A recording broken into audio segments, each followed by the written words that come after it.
So, welcome everyone, not only those of us who are together on Zoom, but also those who are watching us live on Facebook. Welcome. It's always a pleasure to be learning together as part of, this time as part of Folzman Adrisha. This class is discussions on the Parashah, this week with Rabbi Jon Kelsen, who is the Chief Education Officer here at Adrisha. And with that, I'll just turn it to you, Rabbi Kelsen. Great, thank you very much, Evie. And I believe Evie a few minutes ago posted the source sheets in the chat, but maybe you could do that again if you don't mind. And that way, I have a printout here. Maybe I'll try to avoid screen sharing as much as possible, just so I can see everybody while we're talking. And I'll just say, look, so as I think as everyone here I think knows, I'm zooming in here from Jerusalem during these what words is one to use, during these horrifically trying days. And I'm also noting that it's the 85th anniversary now of Kristallnacht. And those two are coming together. So it's, I'll share here that amongst the Drisha community that, I've personally, I know I'm not alone with this. I've been finding it hard to focus on anything other than the war. And that includes that certainly includes Torah study. I must admit. I'll say that's for myself. I have to note also that we're quite proud of Drisha in general for all that it's during this time. And I'll note Yeshiva Drisha here in Israel is doing tremendous work, both keeping the Beit Midrash full and running as much as possible, and while also, of course, many of its the students or alumni are in service, but also by also volunteering quite robustly, both within Kfar Tzion and without, and contributing as however we can to the efforts here. So so the yeshiva is doing tremendous work. I'm personally, as I said, I've been finding it hard to focus on anything else, and so I'm kind of ironically grateful for the opportunity to have had to prepare some learning today and to do that with you. And there are moments I think we'll find it by Chayei Sarah, the parashat Chayei Sarah. There are moments I think we'll find it to be apropos or resonant with where, fortunately, with the realities that some of the Jewish people are experiencing now. So I'm interested tonight, or tonight for me, today for you, to think together about the flow of Sefer Bereshit, especially the flow from Parashat Vayera this past week into Parashat Chayei Sarah this week. Parashat Vayera that ends with chapter 22. The lion's share of chapter 22 is, of course, a story of Akedat Yitzchak, the binding of Isaac, central story. And then there's a little piece at the end there where Abraham is told that his brother Nahor also has children. Amongst those children and grandchildren are Rivka, right, Rebecca, who will become the wife of Isaac. And then you get to chapter 23, Vayu Chayei Sarah, right, the Parashah of Chayei Sarah. The truth of the Parashah of Chayei Sarah doesn't speak that much about Sarah, and we'll come back to that in a few minutes. But the chapter 23 is basically about Abraham purchasing a burial plot for his now deceased wife Sarah, Tamat Sarah B'Kiryat Arba Hi Hebron, for his deceased wife Sarah, and details in great detail, right, the purchasing of the field, of the burial plot itself and the field, which eventually goes into his possession, lachuzat kaver, as a burial plot, but as something which he holds on to and seizes onto, his first purchase of land within the land from the Hittites, from Bnei Chet. And then chapter 24 and much of the rest of the parasha, we get to Abraham's old age. Abraham zakein ba bayamim. Abraham is old, right? He's come into a fullness of days. Vadonai be'rachat Avram bakol, blessed with everything, as the Midrash there says, cited by Rashi, bakol, meaning a son, right? But that probably means that for him, right? A son and heir is in a way the is everything, right? That is the fullness of the promise to him, the most important piece, that he'll have heirs, he'll have an heir, and his legacy and his mission and blessing will continue. And Abraham looks and seeks to find a wife for his son, and sends his Avdo Zakan Beito, his faithful servant, out of the land of Canaan to go back to his birthplace and to get a wife for Isaac. And we know, of course, that wife will become Rivka, will become Rebecca, will be Rebecca, will be known to us as Rebecca. And these stories are, again, continue at great length and detail, including the servants, charge, and then the fulfillment of that charge, etc. So again, we have from Parashah Vayera the story of the Akedah, and then the birth of Rivka, and then into the purchase of Sarah's death, the purchase of her burial plot, and the field surrounding it, and then the search for Isaac's wife. So this is sort of the flow of the passages. Maybe I can ask whoever wants to chime in. I can ask you, what do you make of the flow from Parashat Vayera, the end of Parashat, into Parashat Chayei Sarah? Right, that is to say, how is the narrative moved forward? Why after the Kedah do we hear about the birth of Rivka, and then thereafter the death of Sarah, the burial plot, and looking for the wife for Isaac? Sorry, yeah. So I would say that Avraham was clinging to this promise that he would have Zerah and Zerah, and he came this close to not having Zerah. Yeah. And he has to assure Yitzchak's future that there will be continuity. So by jumping right ahead and finding a wife for Yitzchak, and what he considered to be an appropriate wife for Yitzchak with certain criteria, he was ensuring that the promise, that he's done his part with the fulfillment of the promise. Okay, terrific. So serious, just one line of thought, which is found actually in the Midrash, and Rashi cites it on Bereshit. It's the first source on your source sheets, where the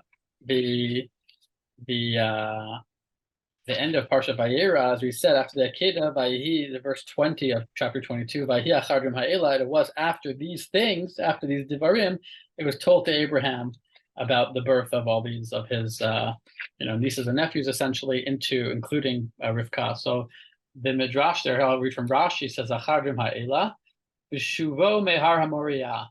Upon his return from Mount Moriah, from Har Moriah, the site of the Akedah, Abraham was pondering, right, thinking over, Omer, and said, "Ilu haya b'ni shachut kvar, haya holech b'lo vanim."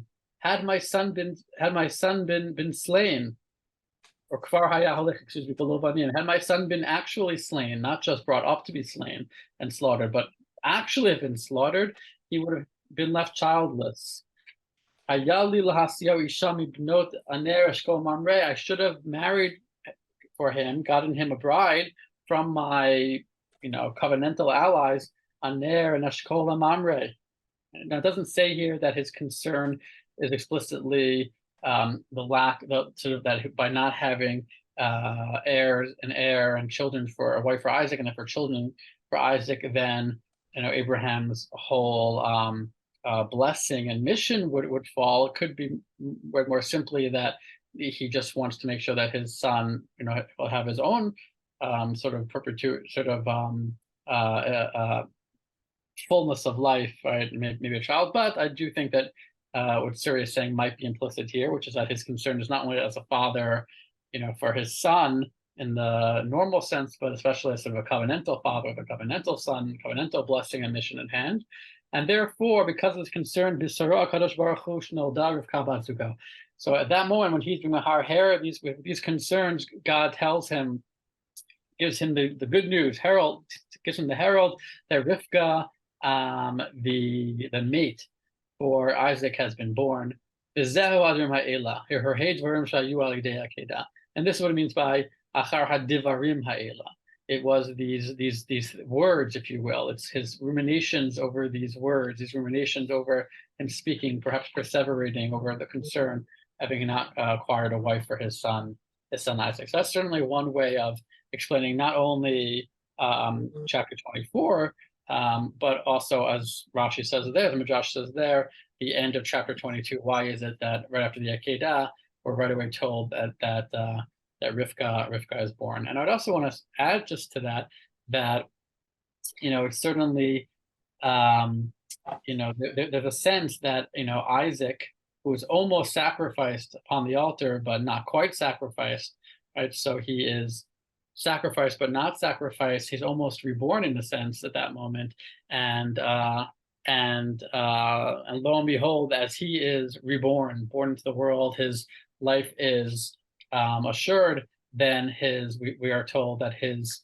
spouses, right, his bat zug, his spouse is born at that moment. I mean, literally, I don't mean that she was born at that moment actually, but that we're told, or he is told, Avram is told, that she was born at that moment. Okay, terrific. Let me just see. I see some people writing in the chat. Rachel asked, Avram would still have had Yishmael. That isn't the family of Judah, not the childless. Why would Hashem acknowledge this? I'm not sure the children not acknowledging, the Mepharshim not acknowledging or not acknowledging, but I think that given the sort of the sequence of the events within the story, right? Ishmael has been sent at this point, and Abraham is looking. Story is interested, right, in securing the wife and the future for the son who will continue like the covenantal line.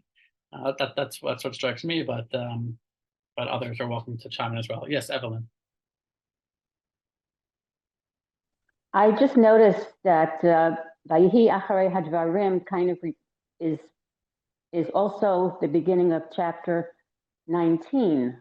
And there is no Devarim. So what would that be referring to over there? Beginning of chapter 19. I think it's chapter 22. I'm sorry. Chapter 22 by the Akedah itself. Yeah, so there as well.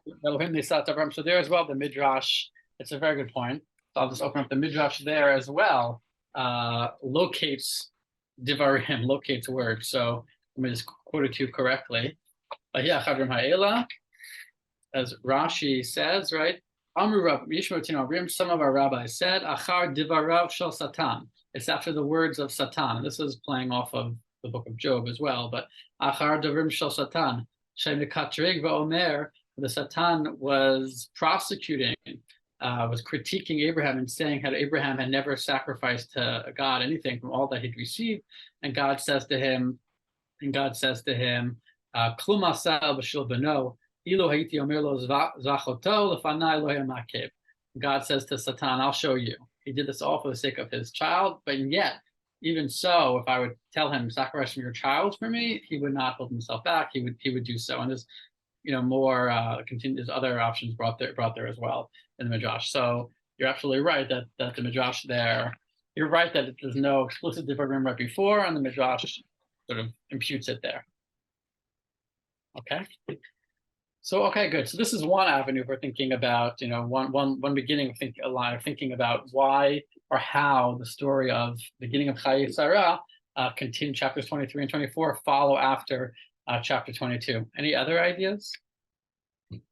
What about the death of Sarah and the purchase of the burial plot?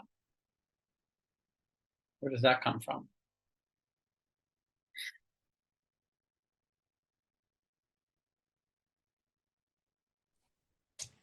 So I think it was just very forward thinking of Abraham that he not only, as we know, bought this one little plot, but he bought a whole field, which became an achuzat kever, which is kind of the language we use. There are two terms, as far as I know, for when the land is divided in the future, achuzah and nachala. And this is like the beginning of Abraham really staking out territory, not just for himself, but for the future generations.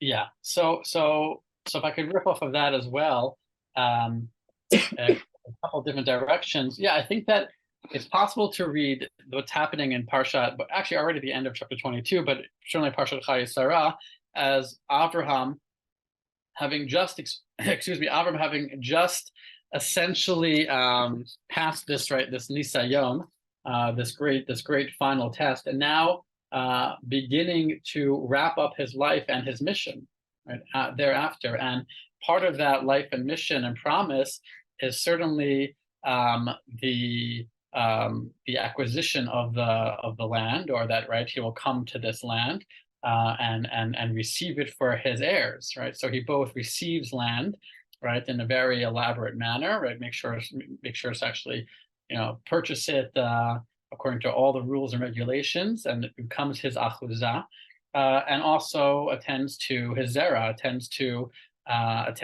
securing, a wife for his son, so that the line can continue. So I think, yes, it's very possible that what we're seeing here in the twilight years after that, the momentous occasion of the Akedah, the momentous occasion of the Akedah. So I'm looking at the chats here. Right, after Sarah's death, is looking for the next generation. Right, so it has to do, exactly. So we'll get to that in just a moment, right? Thank you, Debbie. Good luck with your jury duty. It's quite possible that as he, after the momentous occasion of the Akedah, he is now, at the point where he can begin to finalize his own part of this story, and look towards the future. Actually, the source number 2 from Bereshit Rabbah on your source sheets, it's interesting midrash there. The Parashah says, right, the Chumash says, beginning of Chayei Sarah, Vahiyu Yemei Chayei Sarah, the days of Sarah were Me'ah Shana, V'Esrim Shana, V'Sheva Shanim, 100 years, 27 years, or 127 years, Shnei Chayei Sarah, V'Tamat Sarah V'Kiryat Arba, Hi Chavron Be'eretz Canaan. She dies in Kiryat Arba, which is identified with Chavron in the land of Canaan. Vayavo Avraham, and Avraham comes, L'spod L'sarav L'Kota. He comes to eulogize and cry for Sarah. So where did he come from? Okay, so there's a lot of literature about this. A lot of ink has been spilled over this question. Where did Abraham come from? I'm actually not going to read it inside, but I did provide you with a citation from Nachmanides, from the Ramban, source number 3 on your source sheets. And you'll see he offers a few different possibilities, including the possibility that he didn't come from anywhere far away, as much as, she was in one tent, he was in another tent, and he came into her tent right next door. Or perhaps even, less of a coming. He says maybe Lashon Vayavo means Shnitorer Abraham lehesped hazeh, that he came and girded himself, right, to take on, to do a given activity. Vayavo meaning he came to do something, as opposed to he came spatially, geographically from one place to another. But nonetheless, there's Ramban himself and many other Rishonim, and also back to Bereshit Rabbah, interpret, argue, suggest that he was coming from somewhere else. So Vayavo Avraham, the source number 2, Vayavo Avraham l'spod l'sarah mehechan ba, where did he come from? Well, 2 opinions. The opinion of Rabbi Levi and the opinion of Rabbi Yossi. Rabbi Levi says, Amar, b'kvurato shel Terach l'sarah ba. He came from burying his father Terach. Now, according to, without getting to the math right now, according to some calculations, you'll find this in Seder Olam Rabbah, and as Rabbi Yossi says back to him, Terach would have passed away about 2 years prior to this point, meaning the death of Sarah. So he would have died somewhat recently, even though, if you read the Chumash, in its own sequence, like the last time we heard of Terach passing away was chapters ago.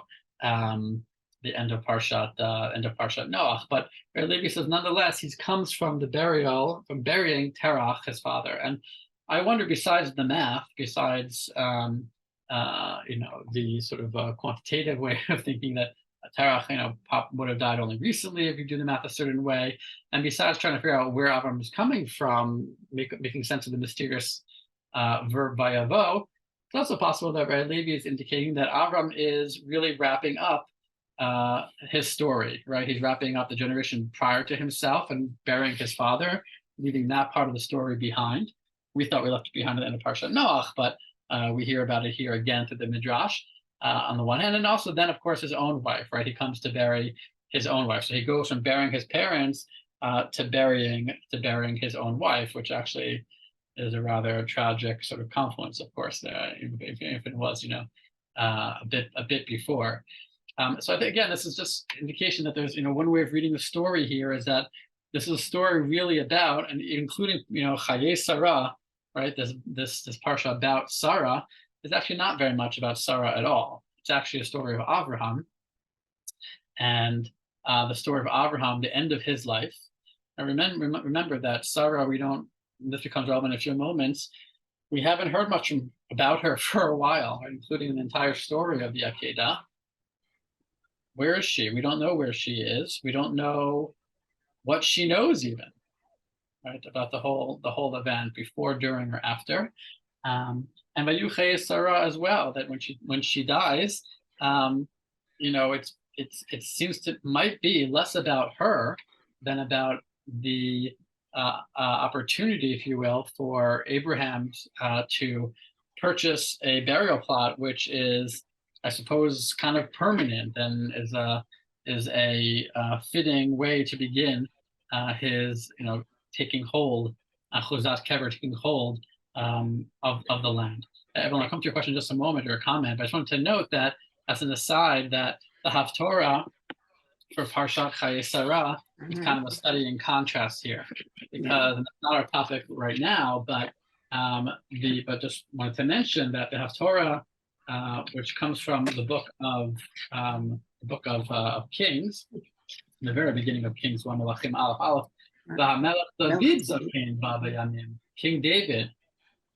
The King David was old. Baba Yamim already makes you think of Abraham, but basically the similarities kind of end there. I mean, the comparison sets up a tremendous contrast between two very divergent stories of aging, if not monarchs, then aging, sort of regents and heads of nations.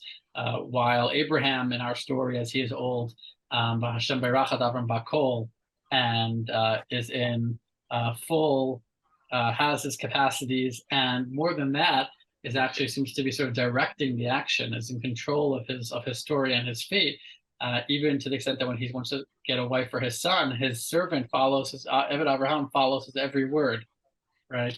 He's the one who he's directed the Eved. He is Abraham's agent, and Abraham, was able to secure the future, secure the legacy, and then he passes away at the end, having succeeded on that front.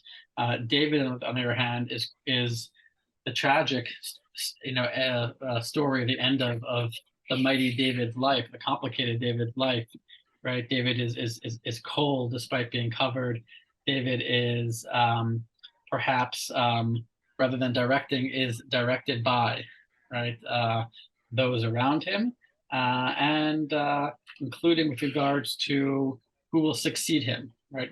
What will be the future of his lineage? So he seems to be, maybe manipulated is too hard a word, but he's sort of guided, or certainly not the one giving direction in a sort of a strong sense in the story. So the Haftorah is a study in contrast with the story of David, and among other things, I think represents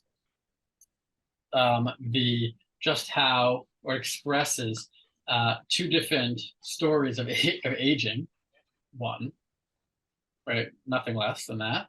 But two different, or relatedly, two different stories about this very fraught and sort of tenuous moment in a person, certainly a sort of a covenantal figure's life, right, which is at the end of their days as they look to secure the future. So that's the story about David. But for Abraham, just to say Avram again, right, as opposed to David, Abraham is securing, according to this line of thought, is really securing his legacy, securing the end of the story his own story and setting up the next features, and he does so very successfully, right?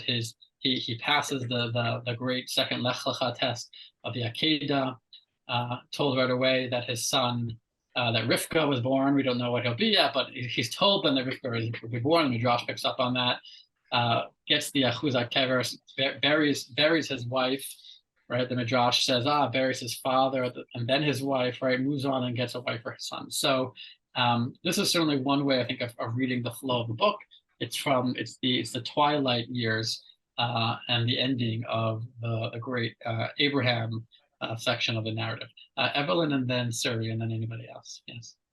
It seems that the Achuzat Kever, the purchase of this land, sort of as a transition between Avram's nomadic life into one that has stability and you can build a future on it, like clearing land is part of that.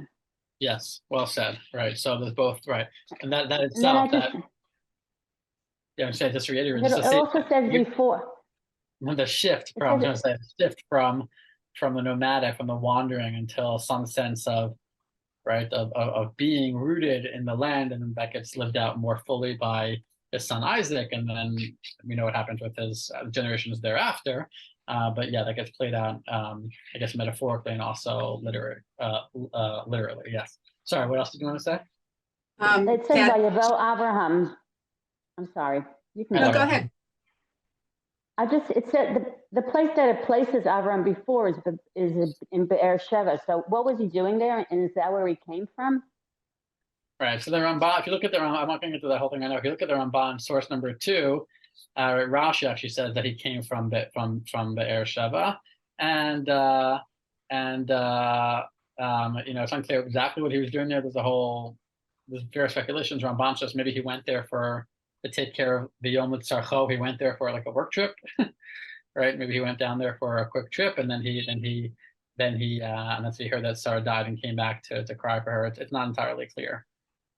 Look at the Ramban on Bereshit 23:2. You'll see there more detail. Yes, sorry. So aside from what you were just saying, chapter 24, the very last chapter of the book of Samuel, right before it says Hashem, David Zakein ba bayamim, David buys a piece of land from Aravna Hayevusi, and it's a very similar exchange because Aravna also says, take it for free, and David says, no, I insist on paying for it, and then he secures that piece to be the capital. Essentially, we know that Yevus ends up being Jerusalem, so right. That's another similarity. Right. I think Rabbi Silber is here as an attendee. Rabbi Silber has taught, many times. I think about the way David's portrayed at the end of Samuel in his glory, as opposed to how he's portrayed in the beginning of the book of Kings. At least that's my understanding, recollection of what you said. Right? So you can speak for yourself. But that would definitely, thank you. That highlights that, right? You have David at the end of the book of Samuel. And then you have, who's paralleling Abraham purchasing, land, and then David at the beginning of the book of Kings, who is in a different state altogether. Thank you. So, okay, so again, so far. Yeah. May I add one more thing in terms of that this is the end of the story of Abraham? Yeah. At the very end of Noach, right before Lech Lecha, it says the Elet Toldot Terach, and we expect to hear the whole genealogy of Terach. So it says, Terach holidit Avram et Nachar v'et Haran. Okay, he had 3 children. Haran holidit Lot. Okay, that takes care of Haran because then Haran dies. Abraham and Nachar both took wives. Abraham doesn't have children because Sarah is Akara. But we don't hear anything about Nachar until the very end of chapter 22. And then it says, Vayugad la Abraham lemor hine yolda milka gam hi banim lenachar achicha. And then they have 8 kids. So whether those 8 kids existed already at the end of chapter Noach, but we're just not told about them because it says Abraham finally heard about it, or whether this was new, but it ends the genealogy of Terach that started at the end of Noach, where it says Eila Toldot Terach, and then we only have one Tola. Well, we have 2 Toladot because Haran is Lot and Abraham just doesn't have because Sarah Zakara. But it says Nahor got married, but we don't have his children. So this is, to me, this also, aside from the two Lech Lechas, kind of closes Abraham's story. Like it's all done now, and now Abraham has to take whatever steps he needs to take to move the story forward, but his role is actually over.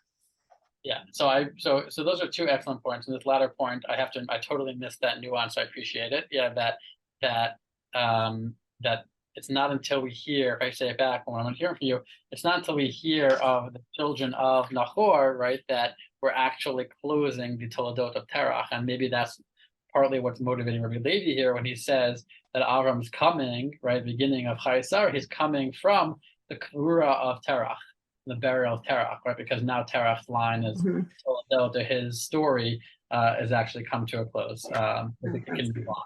That's terrific. I have to remember to say that next time. I'll try to remember to say it in your next time I do this. So this is one possibility. But Yossi in the same source number 2 there in Bereshit Rabbah, and Rashi, also cites this reading, says no, that's not actually where it's coming from. But Hechanba, where is he really coming from? He's really coming from Har HaMoriah. He's really coming to the Spodah Sarah from Mount Moriah, from the Akedah, and that's of course where we last heard of Abraham, and this leads into, I think, another way of thinking about the juxtaposition of the end of Parashah Vayera and the beginning of Chayei Sarah, and that has to do basically, to wit, that is to say, to attend more to the character of, or the character, I'd say, of Sarah in these moments. I mean, I still get the sense, I have to say, that overall, the story of Chayei Sarah, the beginning of Chayei Sarah, is less about Sarah and more about Avram.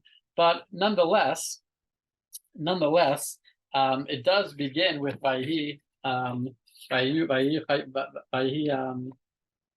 Sarah Me'ah Shana, tells about the life of Sarah, right? 100 years, 20 years, 7 years, Shnei Chayei Sarah. And the Midrash certainly perks up at that moment, right? It says Rashi, citing the Midrash, L'kach nichtav shana b'chol klal uklal. Why is it that when when the Torah talks about the days of Sarah, it says Me'ah Shana, and then Esrim Shana, and then Sheva Shanim, and then repeats Shnei Chayei Sarah, right? Why not just say Me'ah v'Esrim v'Sheva Shanim or something like this? And why repeat Shnei Chayei Sarah? So the Midrash here says, Lomar lecha shekol echad nidrash latzmo, but each one had each shana is meant to be, each extra word is meant to be, is trying to teach us something. That bat me'ah kabat esrim lachet, ma bat esrim lo chata'a, shari'ena bat unshin, af bat me'ah v'lo chet. That when she was 100, she was like she was 20, because a 20-year-old is not really responsible, at least cannot be punished for their sins. When she was 100, also, it was as if she was in the same state, as to say that she also was sinless in a way, right? That she was totally virtuous, even late into her years, etc. Shnei Chayei Sarah, kulan shavin l'tova. All these years of her lives, 127 years, were all equivalent l'tova. She was righteous in all of these years. The Midrash, puts a focus on the virtue, on the character of Sarah at this moment, and it's really brought out much more movingly, I'd say, in the end of that Midrash that I said it earlier, and Rashi also cites it, which is to say that Avram comes from Har Moriah, umeta Sarah me'ot sa'ar, and Sarah dies from that pain, from that sorrow. Sarah dies from the sorrow of the Akedah. Sarah dies from the pain of the binding of Isaac, and that lefichach nismacha Akedah levayu Chayei Sarah, and that's why the story of the Akedah precedes, is juxtaposed with the Parashah and the story of Vayu Chayei Sarah. That Sarah's life ends at that moment. No, what exactly? Again, we've noted before, right? Sarah's absent from the story of the Akedah, and that's that. If one may wonder what to make of that, and what did Sarah know or not know? When did she know? if anything, about the Akedah. There are different midrashic answers to this, but one approach was, we go to source number 5 from the medieval midrashic collection Bereshit Rabbati. One midrash has it that the one who told her about the binding of Isaac was none other than Samael, or some sort of satanic being. Bisha Shira Samael Shalo Kiblu Mimenu Abraham v'Yitzchak, and Samael sees what happens at the Akedah. Allah Etzel Sarah, he goes to Sarah, Amarla, and he says to her, Ba'alei Chechanhu, where's your husband? I assume she doesn't know that he's Samael at that moment, but who knows? She says, L'machto halach, he must have gone to work. Ubincha hechanhu, where's your son? She says, L'machto halach. Actually, she says, Imo halach, he went with him. She's right about that. Amar la, lav kach amar, she'ena tozeret oto ad she'tetzeh petach. Right?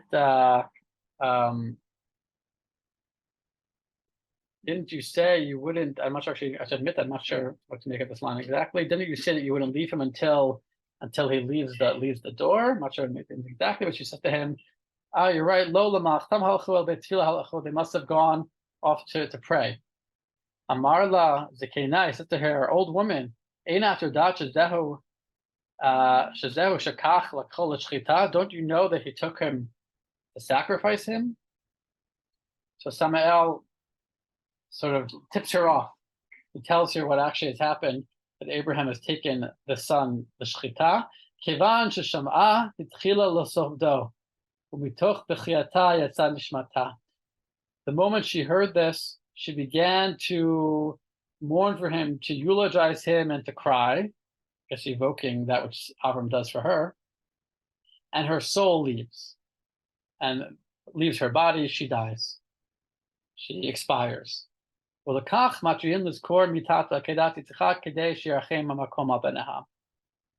this is why we blow the shofar with the wails, evoking a motherly cry. Here, evoking the cry of Sarah.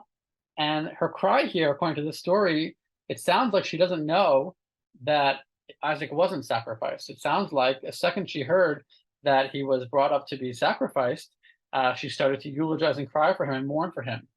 And in a way, again, Isaac was sacrificed in some way, as much as he wasn't, physically sacrificed. And this midrash picks up on that in a way, sort of in an exaggerated sense, by saying a hyperbolic sense that from Sarah's perspective, he actually was sacrificed according to this reading. She doesn't know of any other of the ending of the story, and she wails for him. And when we blow the shofar on Rosh Hashanah, we are trying to evoke her wail and to sort of arouse God's mercy upon us, echoing her mercy and for her own children, or her love for and care for her own child.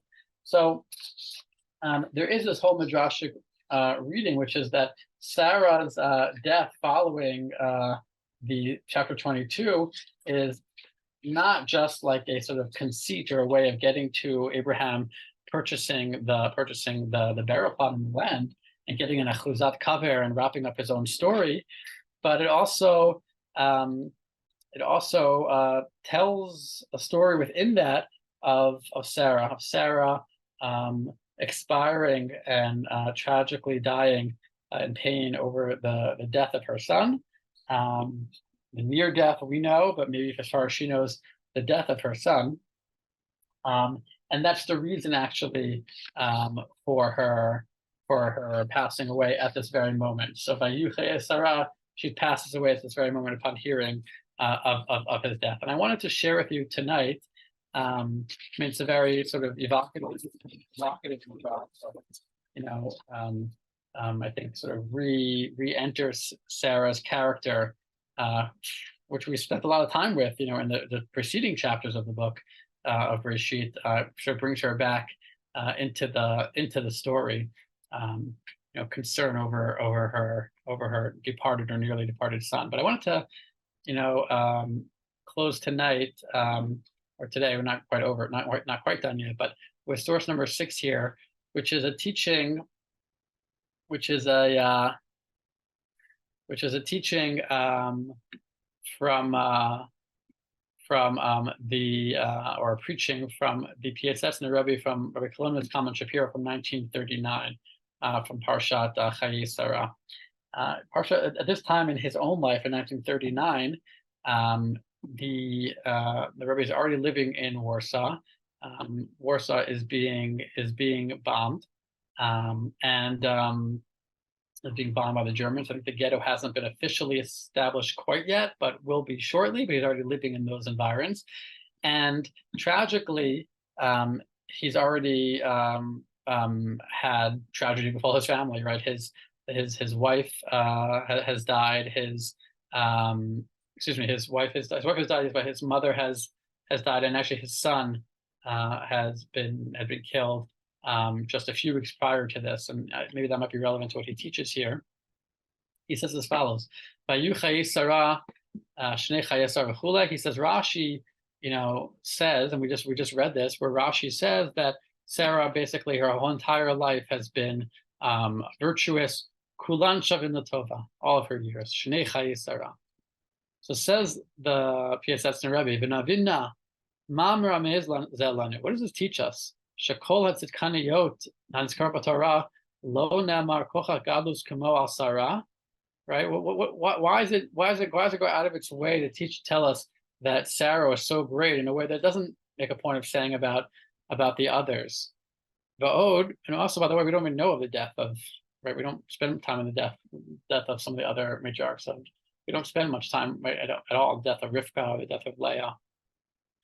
Va'od, zeyoter pela shagam Avram Avinu nemar kaman. Later on, when it tells in chapter 25, when we hear of the death of Abraham, also there it says the years of his life. This is chapter 25, verse 7.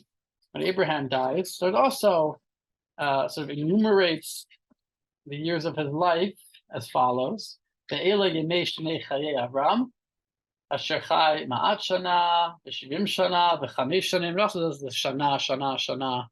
Right? Apparently superfluous repetition of shana, but it doesn't end with shnei Chayei Avram. Right? So Rashi there does say that the shana Nirma Shaya Baloched also teaches that Avram also, was virtuous throughout his days, but nonetheless, that doesn't go back to say that Kulan Hayashavin, that they were all equivalent and equally virtuous. So what do we make of all this? So he cites a teaching from his namesake and ancestor, the prior colonialist Kalman, from his book of the Me'or V'Shemesh, and he says Ita b'Sefer Kodesh Me'or V'Shemesh, and the name of Menachem Mendel of Rimanov, citing the Gemara in Brachot. The Gemara in Brachot says notes that both by sort of sacrificial covenants and also by the beginning of sort of blessings and curses, the language of Brit is employed. Okay, and therefore he says V'nemar Brit. The Gemara there says Nemar Brit b'Melech v'Nemar Brit b'Yisurin.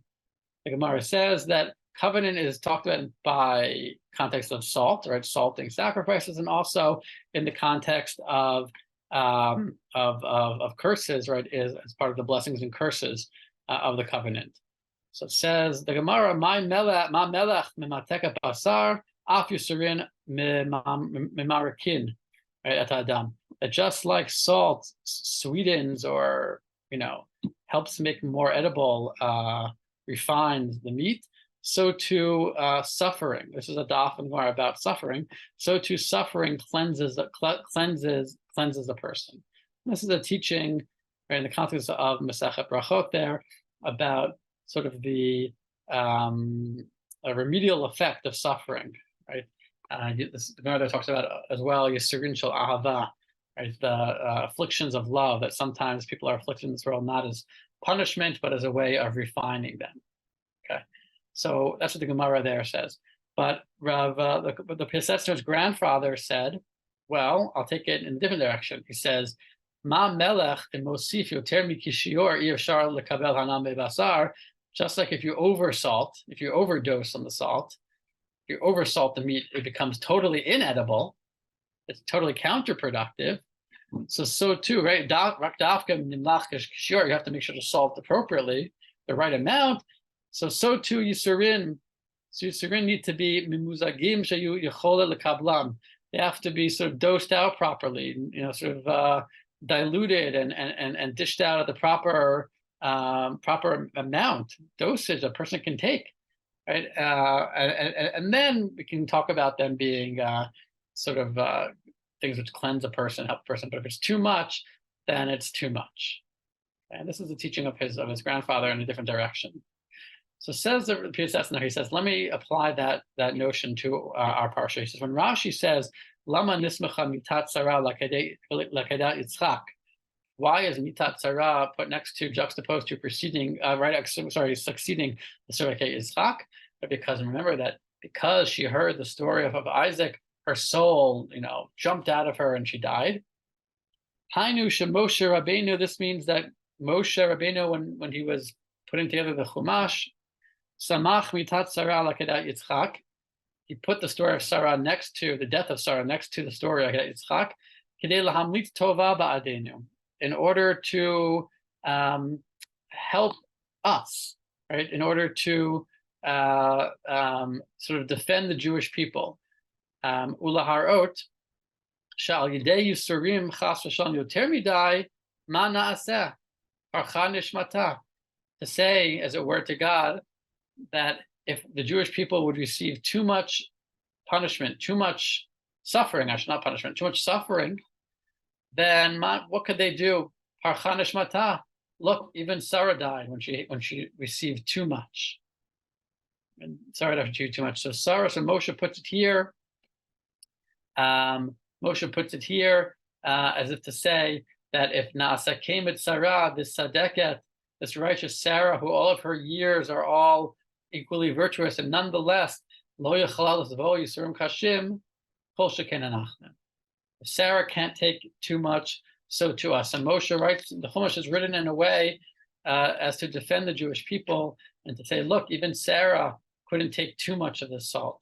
Even Sarah couldn't take too much of this suffering, and she simply expired upon hearing of it, of this great nisayon. So how much more so us? Please God, if you're going to dose out the salt and dose out the educative suffering, let it be in the appropriate doses and not too much.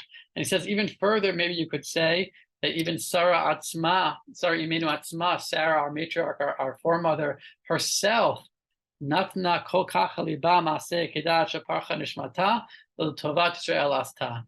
And he says, actually, maybe he's a little bit uncomfortable with critiquing Sarah like this. So he says, maybe Sarah herself had this in mind, that Sarah paid such attention, took the story of the Akedah so much to heart unto her death, until she ended up dying and her soul could no longer take it in this world. She did all this for the sake of her descendants, Israel. Laharot la'Hashem, to show God how it's that no one can take so much, right? A little bit, yes, but not so much, right? And this is why the focus on the virtue of Sarah, that even at the end of her days, and even upon her death, upon hearing the story of the Akedah, remains virtuous throughout, because she does everything she does is for the good, including her reaction to the story of the sacrifice of her son. So I have to say that I heard this teaching a couple of times now in the past few weeks here in Israel. Rabbi Aaron Leibowitz, sort of a senior colleague here, posted this teaching on Facebook, as he says, as a sort of a prayer. This week has been it's been 30 days since October 7th, and I went the other night to what they were calling a Shloshim event, sort of a 30-day mourning period, right, or end of that first 30-day mourning period, in terms of halachic periods of mourning. I don't know, by the way, that the country necessarily feels that it's out of Shloshim. I don't know if the country's where the country is in terms of Shiva, or maybe even Aninut, with the bodies and still in front of us, and the captives, the hostages still taken and held, and the horror all around. But nonetheless, I went to this event, and some parents spoke. Some parents of one mother of a lone soldier who was killed in action early on, and a father of a son who was killed at the music festival, and then parents of one child who is, as far as we know, still in captivity. So a teaching of parents trying to hold on to, or confronting and not quite being able to, and yet being able to again confront the death of their children, is resonant, as it was apparently for the Rebbe, who was speaking perhaps autobiographically at his own point, and basically in a way this teaching of the Piaseczner Rebbe is it's kind of a prayerful protest, if you will, or a rebuke, as if to say, we're within a tradition which knows how to accept yisurin and sufferings, but it has to be the right amount. This is too much. This is too much, and I think that I want to share that teaching with you this week. I included another source after, but I think I'm going to stop here. But if you're interested, there's an interesting source number 7, interesting teaching from the Degel Machane Ephraim, another early Hasidic master. But I think I'll leave it there. Any questions or comments or ideas, I'll open. But I think I sort of feel like Dibarti. Okay, so I think we'll close it here. Thank you for learning with us today. Okay, let me just double check. Yeah, nothing on Facebook. Okay, thank you so much, Thank Rabbi you. Kelsen. And thank you to all of you, the participants, not only here on Zoom, but also on Facebook. Just on what's coming up, we have another class in just about 40 minutes, Death, Love, and Life in the Thought of Franz Rosenzweig with Rabbi Zach Druboff. It's, again, starting in just 40 minutes. And also we have another class. Oh, sorry, go ahead. John, were you trying? No, okay, I thought you were trying to talk. Okay, we have another class, Mishnah Learning on Sundays with Rabbi David Silber, and also case studies of the tension between Halakha, Genesis to Exodus, from family to nation on Sundays at 10 a.m. And I believe a new class, Morality with Rabbi Nathaniel Helfgott on Monday at 8 p.m. But just to start. The case studies part of the title goes with Rabbi Helfgott's class. Oh, got you. Okay, sorry. Okay, well, either way, all the information, more organized, is available on our website, 5784 drisha.org/fall. And I hope you find the information there and register for more classes. And I hope to see you in 40 minutes. Thank you again, Rabbi Kelsen. Thank you very much, Amy. All right, everybody.